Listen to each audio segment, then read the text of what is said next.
Na gboo ndị nna nna anyị ha na-ebi ezigbota ndụ wee bite ya aka wee bikarịa narị afọ. Ihe ahụ Chineke ji gọzie ha bụ nke zoro ezo ka ndị ọkachamara megoro nchọpụta ugbu a wee hazie ya wee gbaa ya n'akpọ maka ọdịmma nke gị.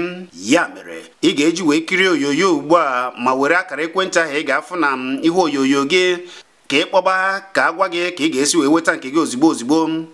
Ngwa kire ya. Ana m enwe problem anya aka nri, ana m enwe obi mgbu, ọ na-acha m ọkụ n'obi, mana obi iko mana obi azụ, ọ na-eti m n'obi ka a ga-asị na mmadụ na-akpọ mmadụ ntụ n'obi. Ana m enwekwa ụkwara, ọ karịgo no 15 years ụkwara ma anya obi mgbu ka bụ last year ka o bidoro. Anya ka m na-complain, anya aka nri na-enyesi m ike nsogbu ebe a kemgbe m tinyebere ya n'anya ọgwụ nke anya anọ. Ọ na-akwụsịnata ogbugbu egbu ọ na-egbu m n'anya. Ntinye ya n'anya okuolo m anya ọfụma na-abịazịa n'obi mgbu. Adị m enwezi obi mgbu a okuolugo, ọ naghị enyezi m nsogbu ọzọ.